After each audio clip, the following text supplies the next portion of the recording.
Good morning, dear students. Today we will start the chapter current electricity. So the first topic is electric current. What is electric current? Electric current is the rate of flow of charge through any cross section. So it is the rate of flow of charge. So it can be written as delta Q upon delta T. It can also be written as dq upon dt for instantaneous current. Current has the unit ampere, you all know, and 1 ampere current is said to be 1 ampere through a conductor when 1 coulomb of charge pass through a cross section in 1 second. So it's a very easy definition. Current is a fundamental quantity like mass, length and time. So dimensions will be m0, l0, t0, a. Next is flow of charge. Positive charge can flow in the form of ions, that is in the electrolytes, but negative charge flow in the form of either negative ions or electrons. So we will discuss only metallic conductors, so our concern is with the electrons. Electrons move opposite to the field or from lower potential to higher potential, whereas positive charge move along the field, that is from higher potential to lower potential. Here I want to explain the electric field. Electric field जो होता है बेटा, that is also defined as potential, drop of potential per unit length, negative. It can be written as minus dV upon dr as well. So that is in the potential chapter we had not done. In the class when we will do, you will know this relation.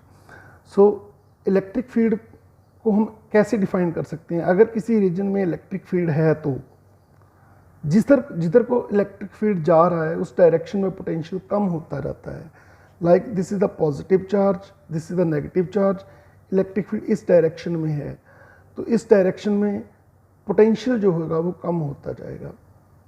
That is why this negative sign. और potential अगर जल्दी से कम हो रहा है that means electric field strong है. अगर धीरे धीरे कम हो रहा है एक लेंथ के अलॉन्ग तो इलेक्ट्रिक फील्ड जो है वो वीक है. ठीक है. So these are two diagrams indicate that electric field is in this direction.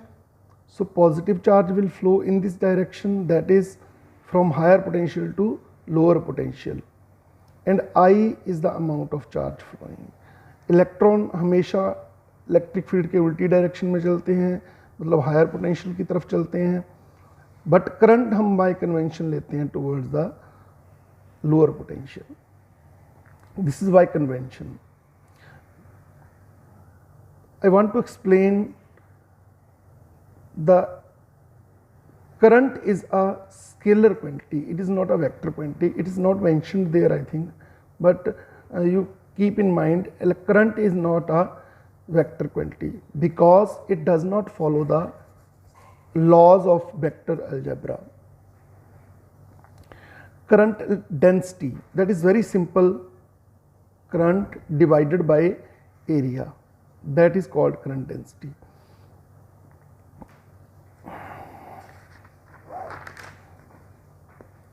Next is thermal speed. Thermal speed is the average velocity of electrons due to the temperature.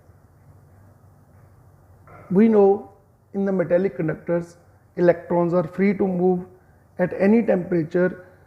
They move in the random motion, but there is no net flow of charge in any one direction. अगर ऐसा होता बेटा कि electrons किसी एक direction में move कर रहे होते, कोई कंडक्टर हमारे पास पड़ा है तो उसकी एक साइड पॉजिटिव होती और दूसरी साइड नेगेटिव होती, बट ऐसा नहीं होता कभी भी. इलेक्ट्रॉन्स हमेशा लेवल में रखते हैं पोटेंशियल को. अगर कहीं पे पोटेंशियल वायर में बढ़ने लगता है तो इलेक्ट्रॉन उस तरफ को चले जाते हैं because they are free to move in a conductor. So average velocity in a conductor is 0. Average thermal velocity, जब तक हम उस पर पोटेंशियल अप्लाई नहीं करेंगे तो इलेक्ट्रॉन्स कहीं मूव नहीं करते, वो वहीं रैंडमली मूव करते रहते हैं, नेट फ्लो ऑफ चार्ज नहीं होता। कंडक्टर्स यू ऑल नो, जिनमें चार्ज फ्री होता है, मूव कर सकता है, तो उनको हम कंडक्टर्स बोलते हैं। जिनमें फ्री नहीं होता, जहाँ जिनमें बहुत कम फ्री होता है, they are called semiconductors and insulators. ये हमने सेमीकंडक्टर चैप्टर में भी पढ़ा था कि सेमीकंडक्टर्स क्या होते हैं।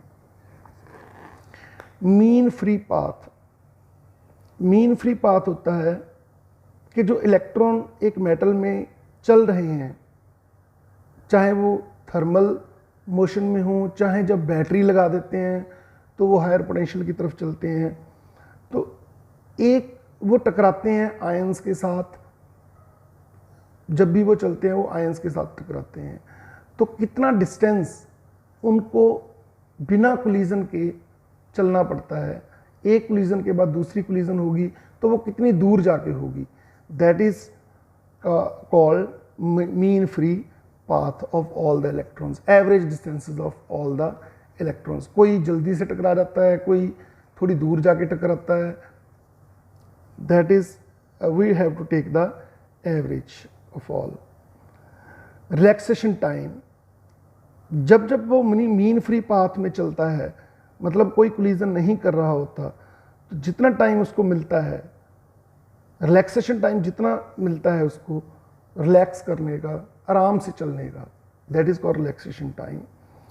ये बात माइंड में रखना, जितना रिलैक्सेशन टाइम ज़्यादा होगा, इलेक्ट्रॉन उतना ही ज़्यादा चल सकते हैं, मतलब करंट उतना ज़्यादा फ्लो होगा, चार्ज भी उतना ही फ्लो होगा।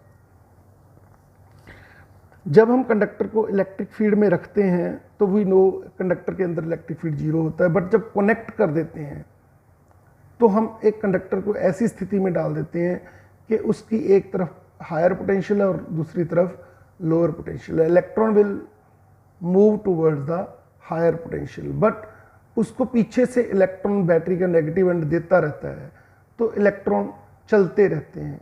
तो इस केस में करंट इलेक्ट्रिसिटी में electric field inside the conductor is not zero. तो इलेक्ट्रॉन पे फोर्स लगती होगी, इलेक्ट्रॉन पे फोर्स कितनी लग सकती है, -E इंटू ई, चार्ज इंटू इलेक्ट्रिक फील्ड। तो अगर फोर्स लगती है तो एक्सेलरेशन भी आता होगा, तो एक्सेलरेशन है -E अपॉन m। अब एक्सेलरेशन है तो पहले तो उनकी स्पीड जीरो थी, इनिशियली थर्मल वेलोसिटी क्या थी उनकी, जीरो, बट जैसे ही हमने इलेक्ट्रिक फील्ड लगाया, मतलब बैटरी लगाई, तो उनको फोर्स लगी, फोर्स लगने से ये एक्सेलरेशन आया -E अपॉन m। तो मैं ज़्यादा डिटेल में नहीं जाऊंगा, सिंपल भाषा में समझ लो कि अगर एक्सेलरेशन -E अपॉन m है तो इनिशियल वेलोसिटी उसकी है जीरो, तो फाइनल वेलोसिटी क्या होगी, u प्लस AT, t यहाँ पे रिलैक्सेशन टाइम, u जीरो है उनका, तो v आ जाएगा -E upon m into tau. It's simple formula, याद रख लेना। Negative sign indicates electric field के अपोजिट चलते हैं इलेक्ट्रॉन्स। तो करंट और ड्रिफ्ट वेलोसिटी में क्या रिलेशन होगा, तो इट्स वेरी सिंपल, आगे जाके भी एक्सप्लेन करूंगा मैं। I इज इक्वल टू होता है ANEVD। Here number of electrons, free electrons per unit volume n है, A is the area of the conductor. ये बेटा कुछ गोल्डन पॉइंट्स हैं, इनको अच्छे से पढ़ लेना, दे आर वेरी सिंपल, इनमें कोई ऐसा पॉइंट नहीं है जो समझ में ना आए, इट्स वेरी इजी। आगे इलस्ट्रेशंस हैं, hope you have done it, and एक बिगिनर्स बॉक्स, मतलब कुछ आसान क्वेश्चंस हैं, इनको अच्छे से ट्राई कर लेना। Next is Ohm's law and electric resistance. यहाँ पे हम करेंगे relation between current and drift velocity. Suppose करो ये एक कंडक्टर है, इसमें n फ्री इलेक्ट्रॉन्स हैं पर यूनिट वॉल्यूम, तो एक थोड़े से वॉल्यूम में कितने होंगे, कितने फ्री होंगे, that is n a dx। तो कितना चार्ज फ्री होगा, NaDx इंटू ई। तो करंट कितना होगा NaEdx अपॉन dt। तो dx upon dt is the drift velocity, so I is equal to ANEVD। आगे करंट डेंसिटी होती है I upon A is equal to, इसको जब A से डिवाइड करोगे तो A कैंसिल हो जाएगा, NEVD। So J is equal to VD का वैल्यू पुट कर दो E upon M into tau, तो आपके पास आ जाएगा NE square tau upon M। This is called conductivity of a conductor. जितने नंबर ऑफ फ्री इलेक्ट्रॉन्स उसमें ज़्यादा रहेंगे, जितना चार्ज फ्री ज़्यादा होगा और जितना रिलैक्सेशन टाइम ज़्यादा होगा, उनको भागने का मौका ज़्यादा मिलेगा, उतनी ही कंडक्टिविटी ज़्यादा होगी। अगर मास कम होगा तो वो उतना एक्सेलरेट नहीं होंगे, अगर मास ज़्यादा होएगा तो एक्सेलरेट कम होंगे। तो इलेक्ट्रॉन्स बहुत हल्के होते हैं, तो it means conductivity of the metallic conductor is very large. So इसको सिग्मा से लिखते हैं कंडक्टिविटी को। ये रिलैक्सेशन टाइम टेम्परेचर पे डिपेंडेंट होता है, जितना टेम्परेचर बढ़ता है इलेक्ट्रॉन उतना जल्दी से कोलाइड करते हैं किसी आयन के साथ, उनको टाइम कम मिलता है। तो कंडक्टर का टेम्परेचर बढ़ने से उसकी कंडक्टिविटी लो हो जाती है। So J is equal to sigma E, this is the first and microscopic form of Ohm's law. I over A is equal to sigma, electric field होता है V over L, so I over A is equal to V upon rho into L। Here rho is the opposite of conductivity. Opposite of conductivity is the resistivity. So V is equal to rho L upon A into I। ये हम पढ़ चुके हैं 10th class में। रो into L over A होती है resistance, so V is equal to RI। This is the other form of Ohm's law। V is proportional to I and V is equal to IR। Now characteristics of curve V and I का, because V is proportional to I, so straight line curve है, इसकी slope हमें बताएगी V over I, that is the resistance of the conductor।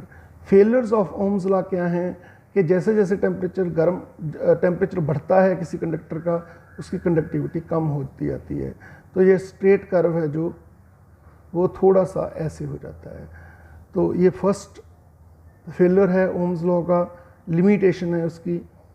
दूसरी है कि semiconductor में हमने देखा था कि कर्व ऐसे बने थे, तो semiconductor does not follow the Ohm's law. That's all, thank you.